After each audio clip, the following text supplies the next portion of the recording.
What's good, Knuckles fam? Welcome back to Knuckles Family and Friend podcast, our first ever Eagles post game thoughts. And I wish we could talk to you guys on better circumstances, but right now I'm annoyed. I'm pissed. I understand this is the first game. I knew it was gonna be sloppy, but like it shouldn't have gone to that. And by the way, I have Pat, my boy Pat. So finally we ran on Messenger. Now we actually talk face to face with this shit. And I'm telling you, man, I don't know where to begin, man, because the first quarter was looking all right. I'm not saying we're like, oh man, we like perfect, but like after that first shot, I'm like, okay, we got something going on right now. But excuse me, in that second half, well, even towards the end of the second quarter was like, okay, I'm a bit concerned now because I'm seeing like, the Washington's D line got up against the line. And I think coming into this game, we said our O line was gonna be a problem. I think we all predicted that, but it was just ugly, man. And by the way, we lost. What was the score? 17, 27? 27-17. Yep. Yeah. And I'm going to say this for all the Washington fans out there. I still don't think Haskins is that dude because, yeah, he got the one touchdown, like, I think it was like third or fourth quarter, but those first two touchdowns came off those turnovers. So, like, our defense. Yeah. Haskins ain't that dude. Haskins played he capitalized on easy situations, and granted, like that's what it was. I mean, but he had two situations, like you said, off of interceptions, turnovers, short fields, and he put the ball in the end zone. You take away those two turnovers where he had a short field. I mean, you're cutting their score in half. I mean, the entire game he showed an inability to move the football without a short field. So I mean, I wasn't impressed with Haskins. I was just, extremely underwhelmed with Doug Peterson and the Eagles offense. Yeah. Well, speaking of the Particularly Doug interceptions, Peterson. I think the interceptions were off of like Rager and Hightower. Now people might want to blame Wentz, but it's like they just stood there. You gotta attack the ball. You just can't stand there because when you just stand there, that gives the DB an opportunity to just run and cut that round. But hey, I'll get a user interception. So that Rager and Hightower, I understand the rookies, but it's like you gotta attack the ball, man. You can't stand there and wait for the ball to come. We've seen that plenty of times in the NFL.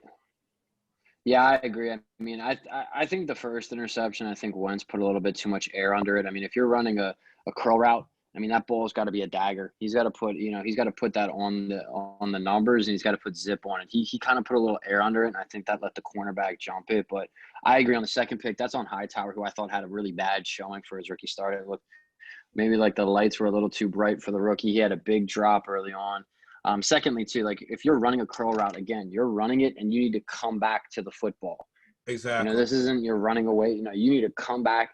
And he was just flat out. The cornerback wanted the ball more than he did in that situation. And that can't happen. You can't get out wrestled by a DB for a ball that your quarterback. That wasn't a bad ball by Wentz, in my opinion. It's just Hightower. He ran the curl route. He sat there and he waited for the ball. You got to come back and attack it on a curl route. Yeah. And I think we might That's high school level stuff. Yeah. All right, so let's break it down right now. I mean, I don't. I hate saying this, but did you see any positives from this game at all? Like, what was the one thing I was like, okay, I can see something good in the future? For me, it's difficult for me to say anything right now because it was just a bad game. I mean, first quarter we looked good, but like the rest of the game, I can't seem to find any positive for what we did because we still run the tight end set. Like that first drive was all like Dallas Goedert, and finally, Ertz got like he's still trusting his tight ends more than his receivers. That's what I saw a lot. Running game was non-existent. Now I do want to give credit to Washington's D-line because they were great, but at the same time, though, how much credit do you get when we have like the right side of the offensive line was like two rookies there, not just first round rookies, like later round rookies. How much credit do you want to give them that? No, I mean, I think their defensive line is very skilled. I mean, I won't take credit away, completely. I'm not sold on Haskins. I don't think Haskins is going to be a top 10 quarterback in the NFL by any means. He didn't light the world on fire in this game. Their strength is their line. I mean, and they've invested in it. They spent 3 first-round picks in the last few years between Jonathan Allen, Montez Sweat, and Chase Young coming off the edge. So we knew those guys were going to play well. We knew they had favorable matchups. What's disappointing to see is that people such as you and I, who are not we're not football coaches, we're not football scouts. We knew that was going to be a struggle. And what's upsetting is that the coaching staff Yes. didn't really adapt to it at all. They didn't. Comes They down didn't. to coaching I at the end of the day with that game. You gotta yeah. say I mean, you got to Nikhil, put guys in a my bad position for to interrupting you. succeed. Go ahead. No, yeah. I mean, you got to put guys in a position to succeed. I mean, you have to understand situational football. I mean, not only was the O line down to third stringers on the outside. I mean, you have Mulata at When I at saw some him, point in I'm the third, like, fourth quarter.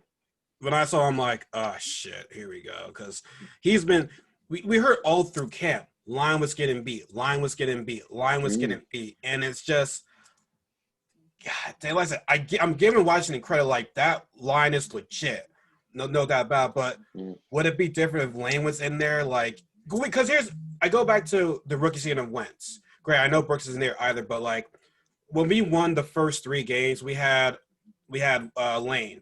The line was different when Lane was out of there. Like Lane was suspended for like PEDs or something like that. But then when he came back, the line started playing better. So I want to say this: if we had Lane, maybe just maybe things would have played out a little bit differently. But I still gotta give that Washington front like credit because their secondary ain't all that great. And here's the thing: if I'm Washington, I gotta say my offense has to do a lot better because my defense, it was all on them. It was all on my defense, and not only that, we saw receivers beat secondary, but Wentz overthrew the ball a lot. Like, and I love Wentz, but like I don't know if you saw it. The energy he just gave it was like saying like "F it, man." Like it was just I it saw was that almost too. like that Saints game.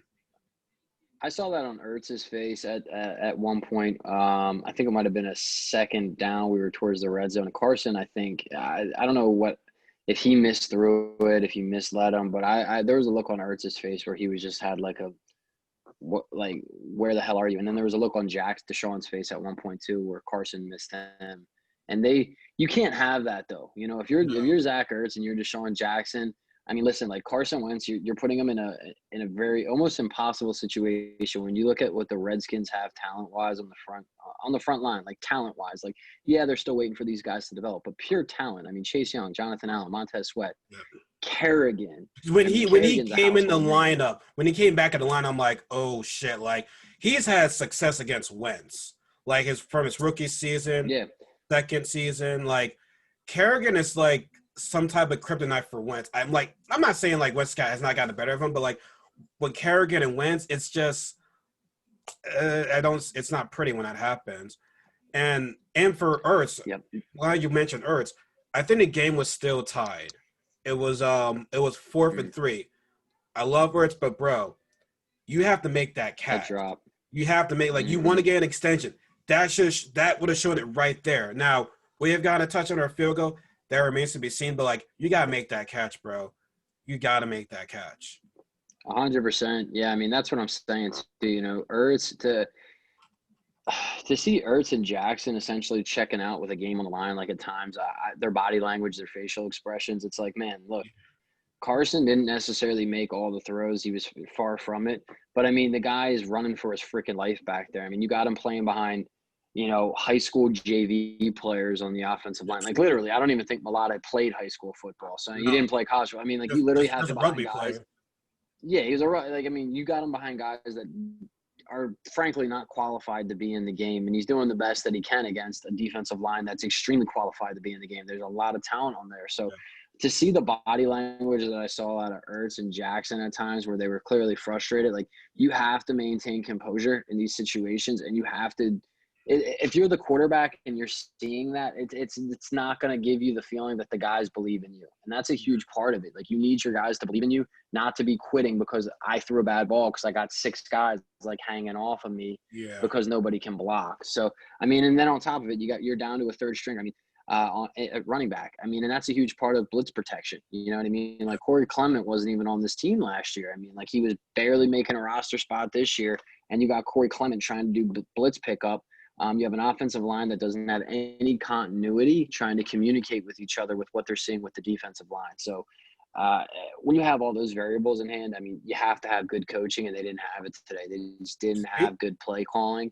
Speaking of blitz whatsoever. pickup, the one time we went for it on 4th and 4, I didn't want to go for that. I did not want to go for it on 4th and 4. Yeah.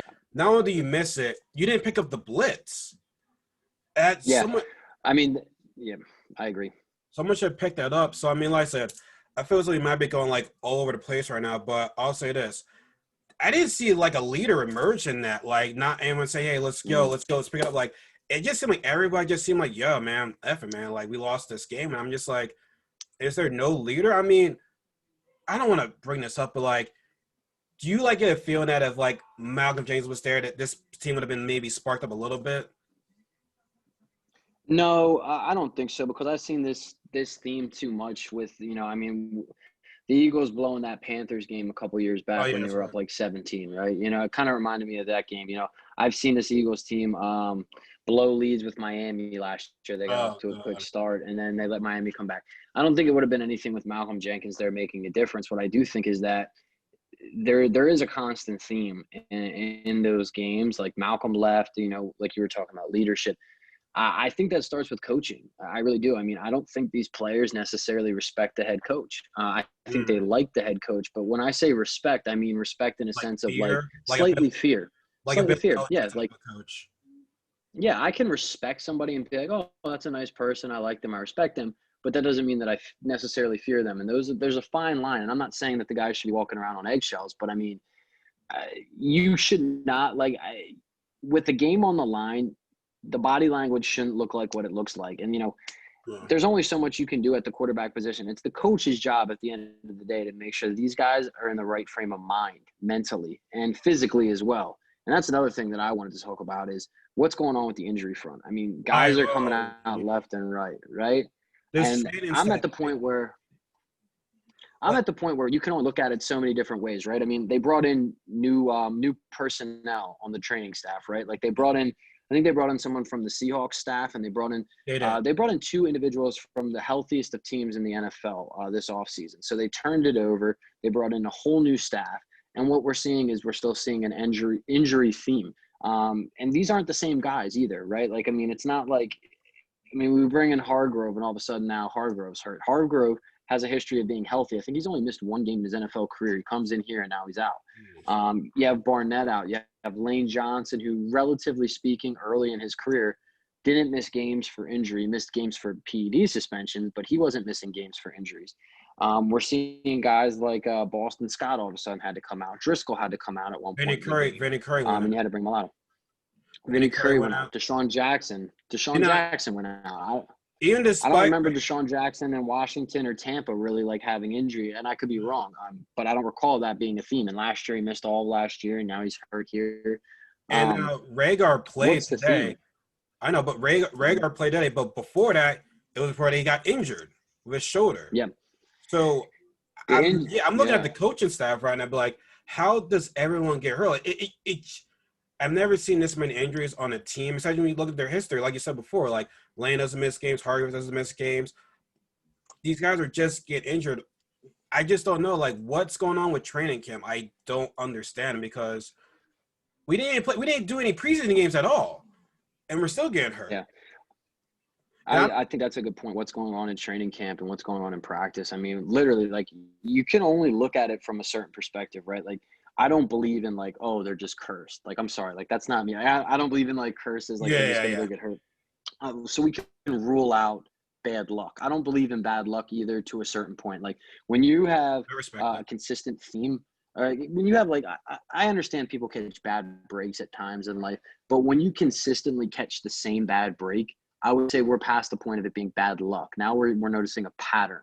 Yeah. It's not bad luck. Like if I every single day, like I miss the school bus, it's like, oh, like bad luck today. I just no. But if I miss it every single day, I probably need to start getting up earlier, or I need to start like getting more organized for the morning so that I can be on time for the school bus. And that's the same thing with the Eagles. It's not like this is just guys are unlucky or it's just a bad break here. This is now ever since Doug became the head coach, there's been an injury theme. I know Chip Kelly, like we can all agree, wasn't, I didn't like necessarily the offense that they ran. I definitely didn't like his decisions as like a GM, We can all but the agree on guys weren't missing games. no. Guys weren't missing games. They They were, weren't missing games. And Andy Reid,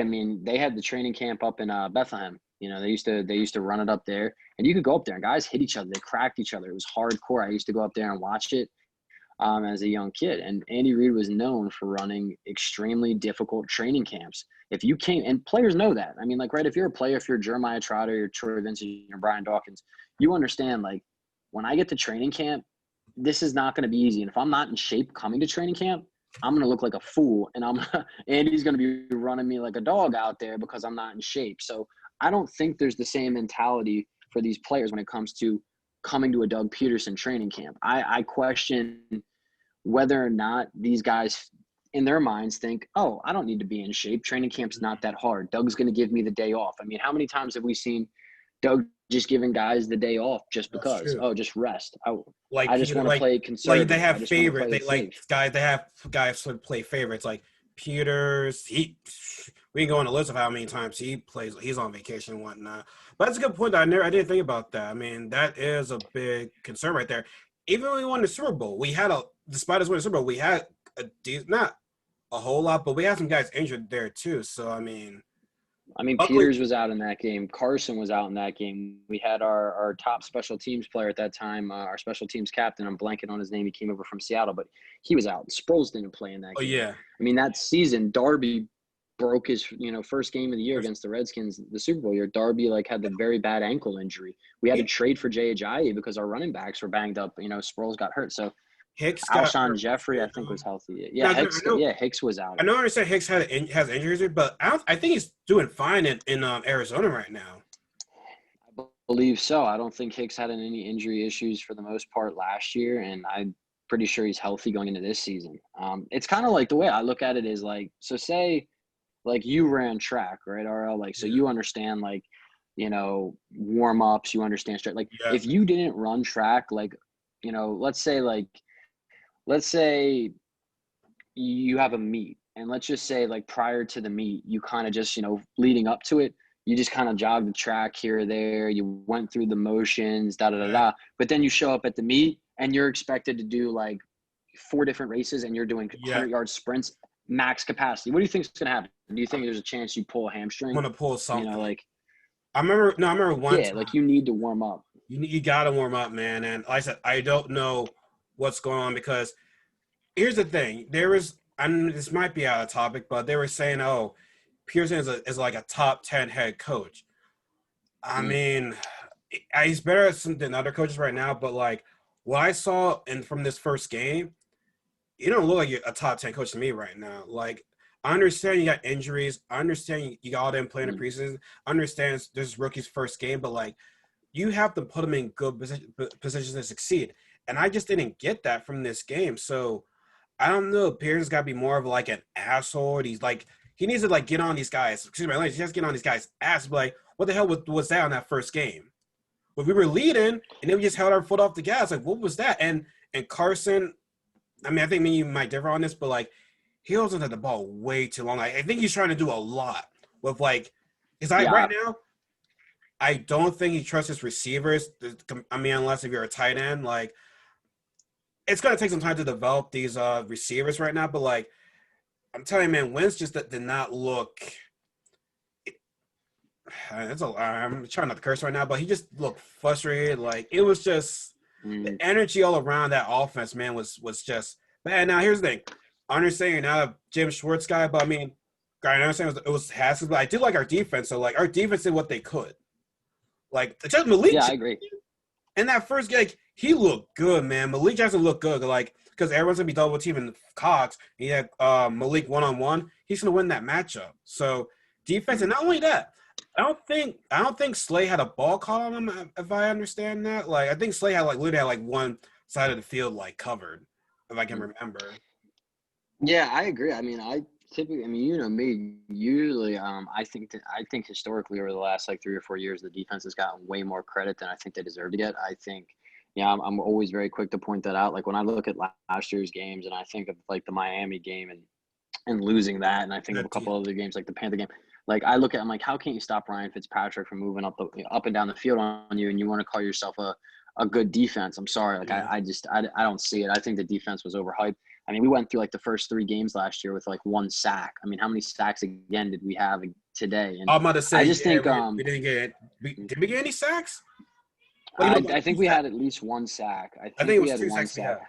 2 sacks we We had. had three. We had three. Yeah, We ended up with 3 sacks. But to your point, I agree. Like, I think the defense played well today. I mean, we gave them short fields. We gave Washington short fields twice because of Carson's interceptions. Yeah. And Washington capitalized on it. I mean, like, when you give a team in the NFL the ball on, like, your 30 or 40-yard line, like, there's a really good chance they're going to put the ball in the end zone. And I don't blame the defense for that. I think the defense played well. I think they were a bright spot, all things considered. But that's being said, I don't think Washington really has a good offense. I mean, they're playing a third string they're running out Antonio Gibson out there. They're playing Dwayne Haskins, who I don't think is all that great at quarterback. I mean, they have a lot of changes too, and they did their thing. So, I mean, it's hard to gauge how good the defense is considering we're playing Washington and Carson put us in some bad spots, you know, whether the picks were his fault or not. I mean, short field. So it's hard to gauge the defense. My biggest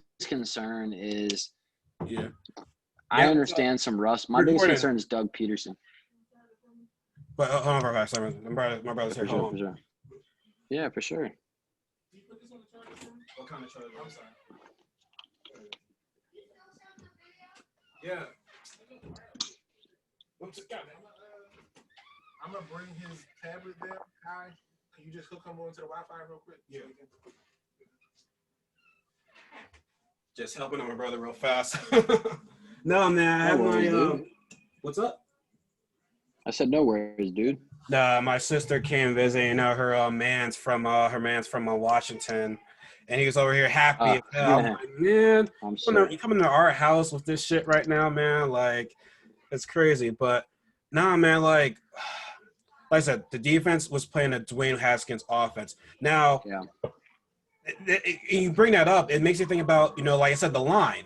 Like I said, I give Washington's D-line credit, but Lane in there, Lane has had success against Kerrigan. We've seen that time and time and again. And also, I mean, dang, how do I say this? Peters, am I happy to see Peters back at left tackle, but he didn't look all that great either. Like, nah, he got flat out beat on a couple of plays. He did. Just flat out. Yeah, I mean, for a guy who essentially became a mercenary and just said, I'm not going to move to left tackle unless you pay me more money. Listen, bro, like, that's all well and good if you want to, you want to play that card. But if you play that card, you better make sure that you turn out and you show up. And he didn't show up. Yeah, and I love Pierce, but it's like, bro, like, I'm always for the players' side wanting more money, but it's like, bro, like, first of all, can you play all 16 games? Can you play a whole game without coming out for injury? I mean, he played today all game, but I mean, how many times did we see last year? He comes, gimping to the sideline, and you got to throw Big V in there for 4 or 5 plays until Peters gets taped up and runs back out there. I mean, I agree with what you're saying. Can you play all 6? Yeah. So we'll see. So here's my thing with the team right now. Like I said, it's shown that I think. No, you go first. My biggest concern is with Doug Peterson and the offensive play calling. I mean, like, listen, like, we understood coming into it. Again, we're not coaches, we're not scouts. We understood what the biggest potential issue was going to be. I'm still listening. How do you? We understood what the biggest. Put me on the Wi-Fi so I can got help my brother and his kid reach the internet. But no, like, my brother's watching the game with me. He was frustrated as well too. But no, it comes down to coaching.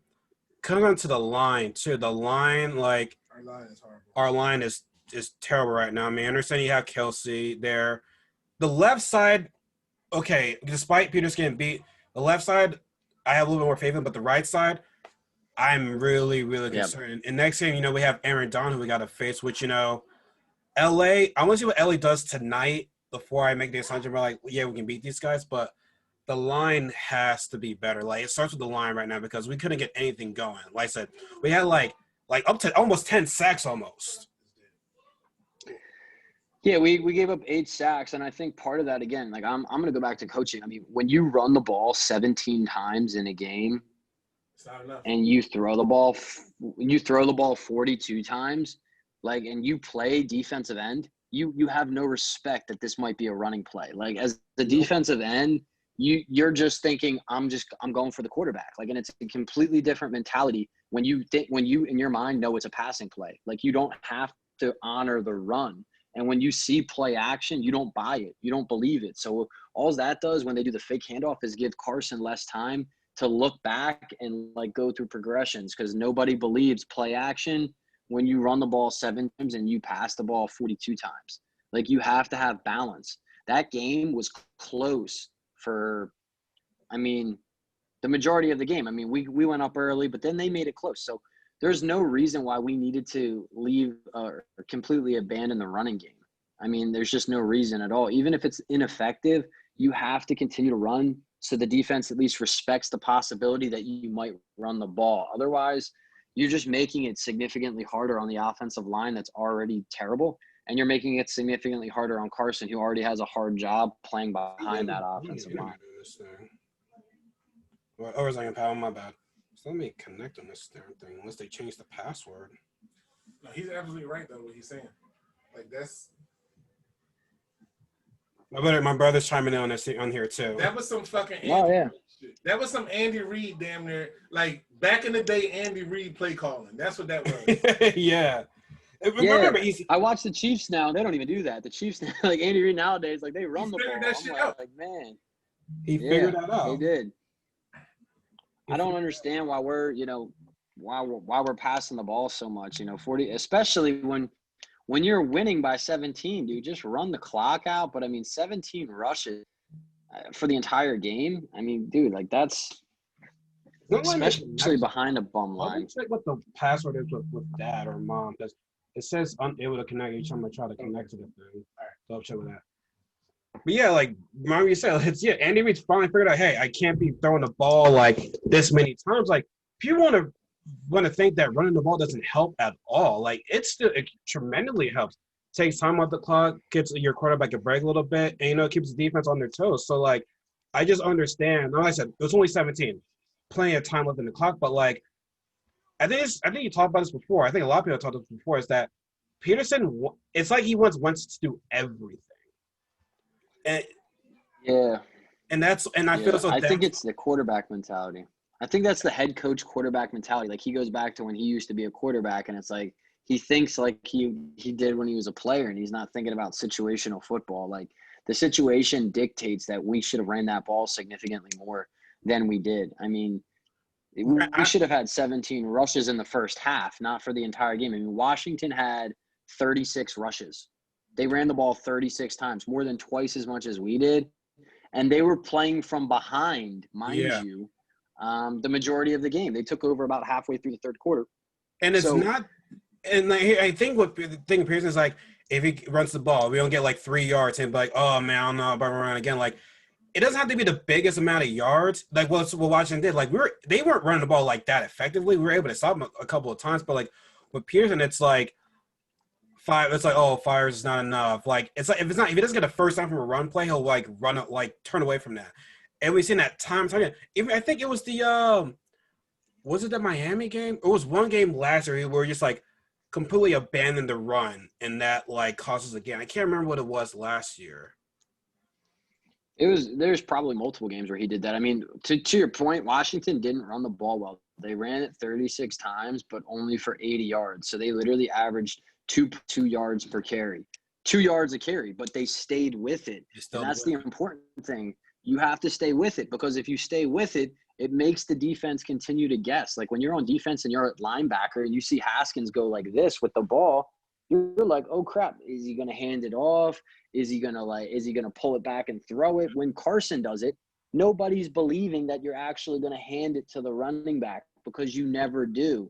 You throw it twice as much as you as much as you run it. So it's like you don't keep the defense honest. They don't respect the play action. And it just becomes like literally playing against us in the second half is like every single down is 3rd and 10. What happens on 3rd and 10? The DNs are like, it's a pass, guaranteed. Yeah. So Chase Young and Montez Sweat and Kerrigan, they're digging their hands in the ground and they're like, I'm bull rushing, or I'm doing my swim move. They're not worried about a run. And that's what Doug does to Carson. He puts him in an impossible situation when he's playing with a 3rd string tackle, rookie, two guys. I mean, you got a rookie second string tackle who's never played before. You have a third string tackle who's never seen They're not real first game round or time second rounds. before. They're like low. I mean, third round's considered a little bit high, but yeah, they're not high draft picks. So like they'll definitely won't know what's going on right now. And you're going up against like I'm not. I mean, I don't think Jonathan Allen and Montez Silver are all Pro Bowls, but you're going against some elite pass rushers. You don't even throw like a tight end to help them out at all, like to get a little pushing right there. But no. But anyway, go on what you were saying. But yeah, those guys are talented. I mean, whether or not they're going to be, I mean, they could very well develop into Pro Bowlers. I mean, they're still early into their careers. I mean, I think Josh Sweat had 7 sacks last year as a rookie in limited action, splitting time with Kerrigan. I mean, like, he flashed it. It doesn't make any sense. I mean, like, I understand the players being a little bit rusty. That's with no preseason and with everything with COVID. The more concerning thing to me is that Doug Peterson looked rusty. He looked like, I don't know what the hell you're thinking. When you're up 17, you just start running the football. You just start making things easy. I mean, running the football, you control the time of possession as well as you give the defense time to rest. And it just seemed like they were pressing with Carson even when he was struggling. And it was like, man, just run the clock, keep the defense off the field. And like you said, the biggest play was that 4th down that he went for, which I just didn't understand at all. I mean, it's 4th and 4, I believe, and they know we're going to pass it. It's 4th and 4. We haven't been running the football, so they know we're passing it. We now are down to Mulata at right tackle. You have Clement at running back. You have another rookie at guard. These guys don't have any communication, and we know Washington's going to blitz because why not? I mean, these guys don't know how to communicate with each other because how many times has that offensive line actually played together in a game? Never. They never played. I mean, how many reps did that exact line get in practice together? Minimal. So, of course, we're going to blitz because these guys don't know how to communicate with each other. And like you said, you had a free rusher because these guys aren't communicating. Nobody knows where they're technically supposed to be at. So Doug Peterson, at that point in time, elects to go for it. And what did he do? I mean, think about, like, where we're at in that game. They had only scored 2 touchdowns at that point, and it was on a short field. They had yet to prove that they could go 90 yards, 80 yards, put a drive together. They hadn't proved that. Our defense was going to stop them. They were going to stop them. Exactly. Like, defense right there, because you go for it. Like, the thing with Pearson. Another short field. Yeah, like, another short field. Do I love going on 4th downs? Yes, but you got to be smart about it. And it just wasn't smart because I would have, like, hey, punt the ball down the field. Our defense will stop them. Our defense has been great throughout that game. But now you pretty much disrespected the Washington team. And you promised, like, Grant, we were leading at the time. So, like, I understand that the momentum was already on their side, but that, like, heightened up even more. I mean, Grant, I don't think Haskins, did Haskins get a touchdown off of that? I think he did. They got points off of that. I don't recall if it was. I think they got a field goal off of it. I think they got 3 at that point in time. But it was let me think. They had 2. They had 27. Yeah, I think they got a field goal off of that. But yeah, again, like this is not like their offense did not prove that they could move the ball and actually put together a drive. At that point in time, our offense is struggling heavily. So why are we going to roll the dice with a struggling offense, with a banged-up offensive line, with a third-string running back in a situation where the defense is going to blitz when they haven't proved that they can move the ball all game long? What do you do in that situation? Play smart, punt the ball, pin them inside their own 10-yard line, and play the field position game. Because then what happens? If we pin them inside the 10, maybe we get pressure, maybe we get a strip, maybe we get them to start pressing. But instead, they made us start pressing. They made Carson start forcing things that weren't there because they were in better situations. And we could have put them in a bad situation where we pin them inside the 10. And now guess what? Maybe we get them to go 3 and out, and they got to punt the ball. And maybe now we're starting at the 50-yard line with a new series, and maybe something breaks through. But Doug rolls the dice. It's a stupid time. Like, I like going for it on 4th down too when we're in a groove, when our offense is playing like, we weren't in a groove. We were ice cold. It was just a stupid play call. And I think that cost you the game. I think that play call completely at that point in time. They don't get it. They go downfield. They get their points. And I think that's the game right there to me. And it's just Doug Peterson making a stupid mistake. Yeah, like we go where this team takes us because, like I said, after that Super Bowl, it's like I'm gonna be aggressive all the time, aggressive. Well, it can't bite you in the butt this time. Like I said, you gotta be in a smart situation of football. And like you said, we did not have we were on a drive. We were struggling at the time. So Pearson, so who would you put the blame on first in this game? the line or Peterson? Because that was put on Peterson first. 100% Doug Peterson. I mean, the line is what the line is. I mean, I think a lot of things start with Doug Peterson, in my opinion. Again, I think the fact that we're down all of these injuries, I think that's Doug Peterson too. Yeah. I mean, that and I get like that might sound like, oh, how is that Doug Peterson's fault that guys are getting hurt? I'm sorry. Like when I go through the process of elimination as to what's the theme here, I look at we didn't have these kind of injuries under Andy Reid. We didn't have these kind of injuries under Chip Kelly. Okay, so maybe it's the training staff, but we fired like 2 training staffs. So at what point in time is Doug Peterson just not? Yeah, we just hired new guys from the healthiest teams in the NFL. We hired somebody from the Seahawks. I think we hired maybe somebody from the Rams as well. But at what point in time is Doug Peterson taking away the training staff's ability to do their job by not making these guys play hard? Like he's trying to preserve their bodies, but again, like you said, when you run. Like if you run track and you're not doing any stretching or you go through a month up to a meet and you're just kind of like walking the track, jogging the track, you're not pushing yourself. And then you go to the meet and you go all out, you're going to pull a hamstring, you're going to hurt yourself. And that's the same thing. Like if I'm benching weight, and I'm leading up to a competition and all I'm doing is just benching 135 every single day. And I get to the competition like a month later and I'm going to try to do 315. I'm going to blow my chest out. Like my body's not equipped. It's not trained. It's not ready. These aren't broken bones that the Eagles are suffering with. They're soft tissue injuries. They're ligament injuries. These are injuries that would indicate to me that their bodies are just not ready for game shape. And it's consistent. It's not like this is. What are they doing at practice? Like I said, back to the whole track thing. Yeah. With the 4x1, I had to practice doing my handoffs to Yassine. So we had to keep practicing to actually get that, to get together. Whereas the offensive line, they kept on mixing match like Matt Pryor, that they kept moving people, and they didn't move Peters until maybe a week left, or I'm not sure when, but it was the game was pretty much soon, maybe less than 2 weeks away, I believe. And now we're going to left tackle, and all that time you're doing right guard reps. And again, I understand your left tackle position, but you need to be taking a lot of these reps with these guys. And I just feel so they kept on mixing the match. They don't know what they are going to do with this line.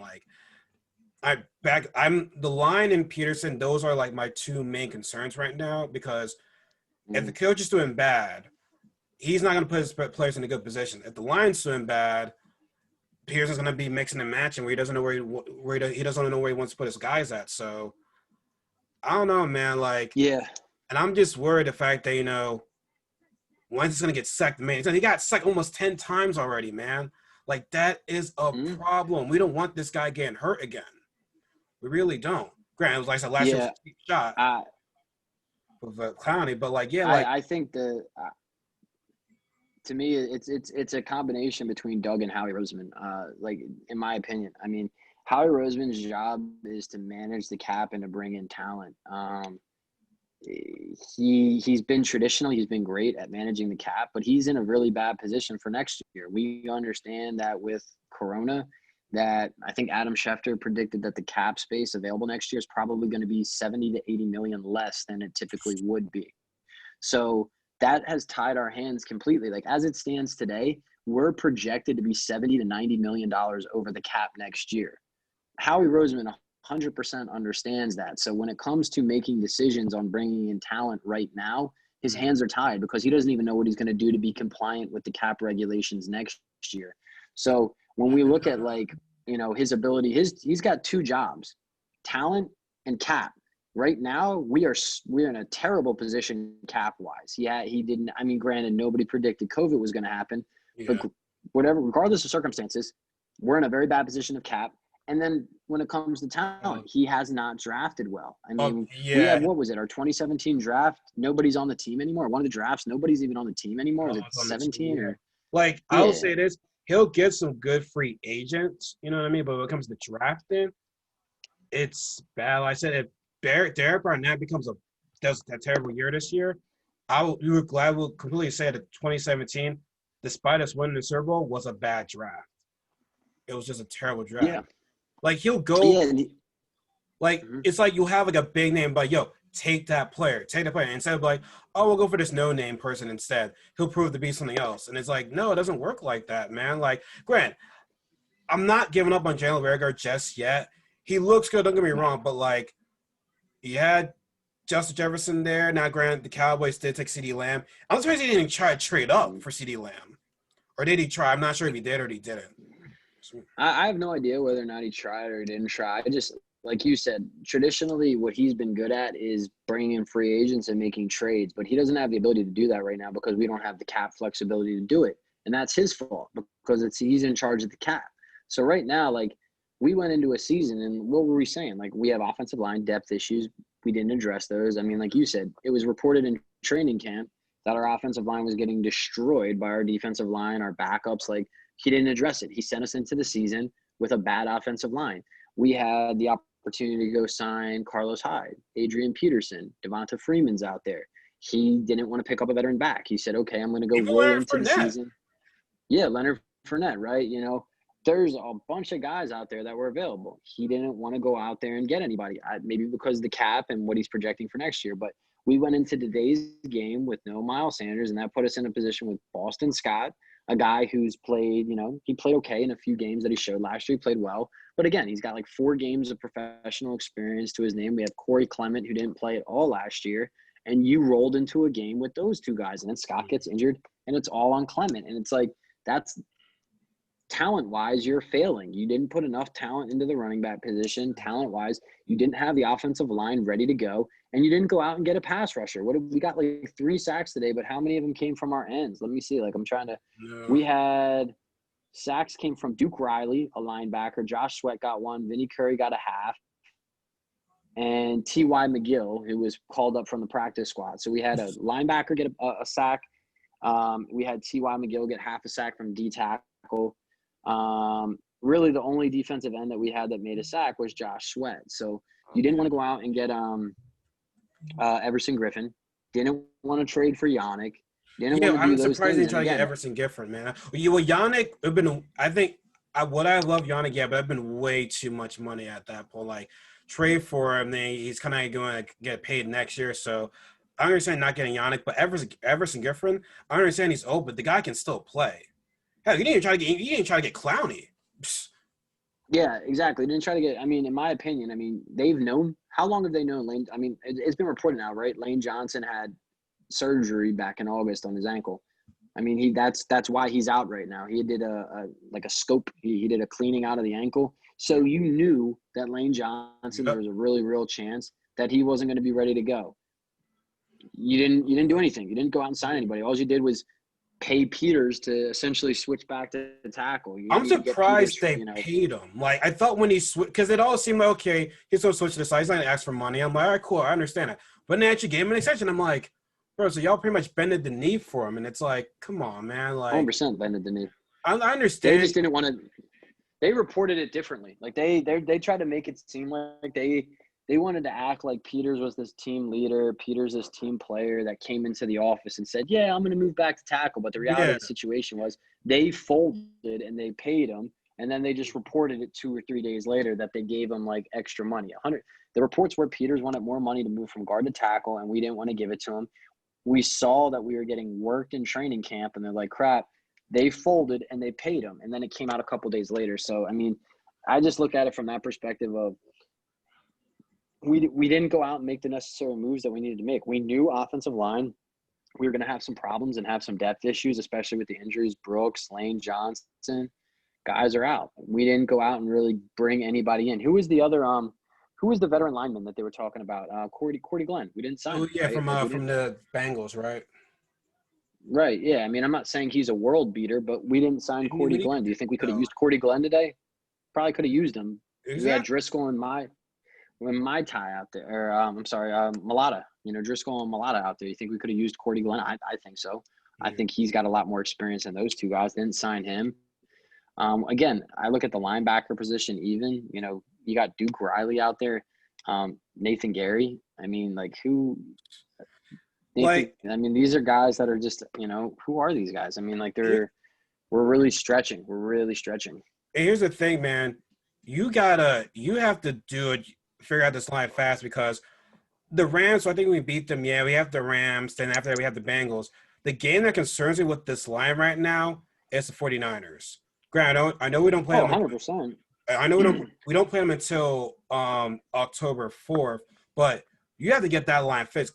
Going against that defense, this offense is not ready for it right now, man. They're not ready. Like it comes down to the line. They gotta get protection on the line, but also Pearson needs to like stop being arrogant. Like stop going to your old ways, man. You see what you're supposed to be caught from the Andy Reid tree. You see what Andy Reid did in that first game when he had that running game going? Like he panics way too much with the running game. It's like few runs there. Oh, if he doesn't get like a 5-yard run or first down run, he'll abandon it completely.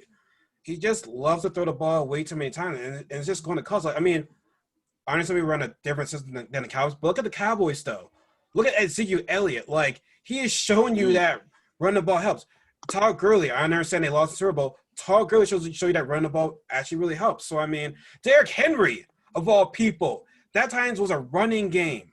And look at that running game got to an AFC championship. Now, I understand we don't have Zeke. I understand we don't have a Derrick Henry. But, like, you cannot give up on these running backs. And now these running backs are going to be like, okay, well, I guess doesn't believe in the running game right now. So, like, it's all So, I mean, like I said, am I panicking the season's over? No, but like there are things that they gotta like fix and fast. Like, am I sending Lane to play next game? I don't know. Like, I didn't know how serious his surgery is. Is it like very serious or like he's still gonna play it? At least he's not out for the season, right? Yeah, he's not out for the season. No, I mean, I think he'll be back. If he's not back next week, he'll be back the week prior. But yeah, my concern isn't that. Look, a lot of the guys that are out are going to be back soon. Like we're going to have Alshon back. We're going to have Miles Sanders back. You're going to get Lane Johnson back. So, I mean, really, when you look at it from a health perspective overall, granted, I don't know what the results of some of these injuries were today, but you could be week 2 with Lane Johnson, Jason Peters, Jason Kelsey on the line, Sayamalu on the line. So, really, you're talking about 4 of the 5 starters on the line that we had last year. So, really, just one guy. That's not a huge issue. You're looking at wide receiver having Deshaun Jackson, Jalen Reagor, Greg Ward, Zach Ertz, Dallas Goedert, Miles Sanders being back. So really, for the most part, offense is healthy. Can't ask for a whole lot more than that. On the defensive side of the ball, you're looking at I think you're probably going to get Barnett back next week. Yeah. I think at a certain point. Besides Gary, I couldn't even name you the linebackers we had. I think we had that Sean Bradley guy from Temple. Yeah, I could not name you. They're running. They're running TJ Edwards and Nathan Gary and Duke Riley out there. I mean, that's our linebacking crew. But yeah, I mean, look at it. I mean, the corners for the most part, though, the ones that are on the roster are healthy. Crayvon LeBlanc, Darius Slay, Rodney McLeod, Jalen Mills at safety. I mean, that's not my concern. My concern is Doug Peterson. My concern is my concern is that Frank Wright on this roster, I think that had a lot to do with us winning the Super Bowl. We ran the ball a heck of a lot more. We did that year. When you look at the numbers, you go back and you look. We had the number one rushing attack, I believe.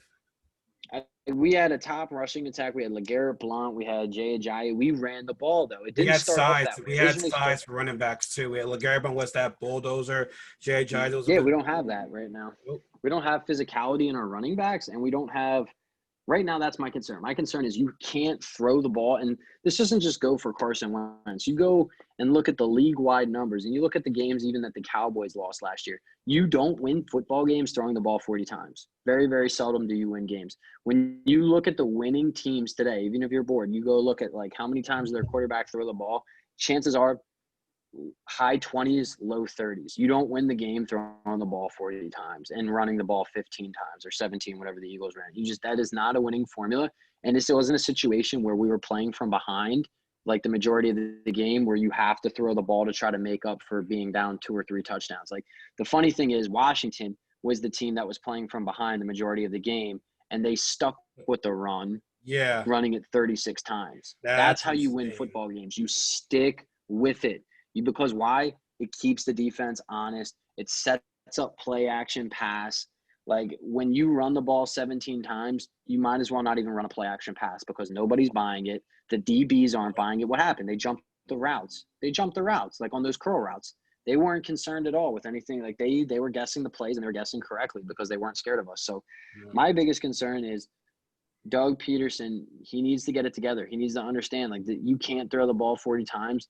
and expect to win. And you can't ask Carson to throw the ball 40 times behind this banged up offensive line and think he's going to survive very long. Exactly. That's their whole main concern was the line, and if you have Wentz go back and pass the ball like that many times, the defense is gonna put pressure on us, and it showed, man. It showed. So we'll see if he'll change. I doubt it because like I said, it's the quarterback and he likes to throw the ball a lot, and you can't have your quarterback do everything. At the end of the day, football is a team sport. Like I said, we didn't win the Super Bowl because of solely Nick Foles. It was everybody in the running game, all the receivers, all the tight ends.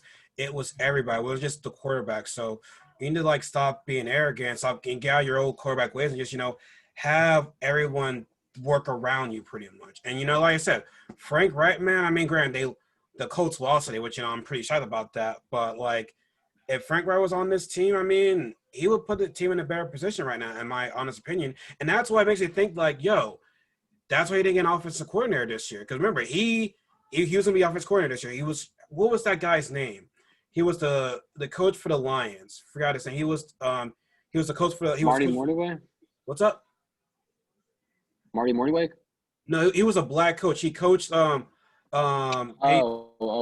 Caldwell. Yeah, you could have gotten him. Now I don't know what happened between that, but Pierce was like, I'm just gonna be a play. Caldwell, right? Yeah, I think it's Caldwell. Yeah, he was like, I'm not gonna get him. I'll just be the offense coordinator.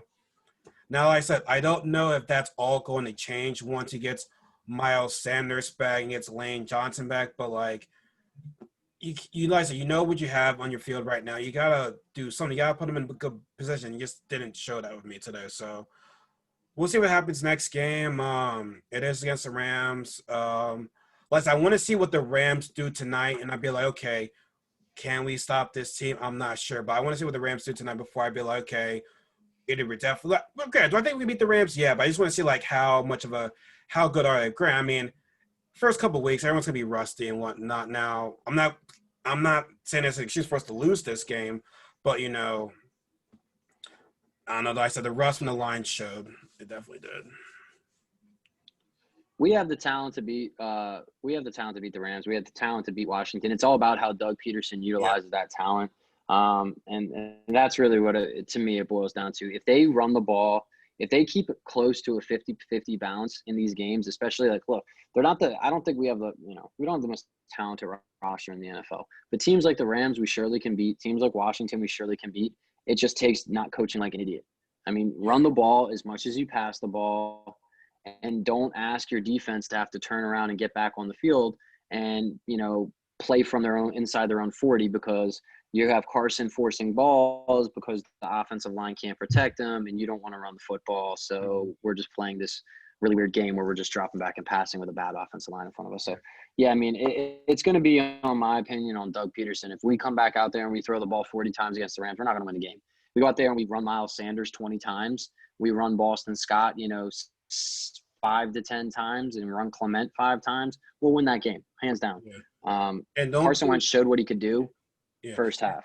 And don't get mad or like frustrated when you only get like maybe a few yards every run. Like it just matters with how much yards he's getting from a run. I just feel so if it's like 3 or 4 yards, he'll stop blaming on. Oh no, not enough. It's like he wants to get a first down after every run. It's like no, man. Like the running game will come together. And like you said, Washington, they were down.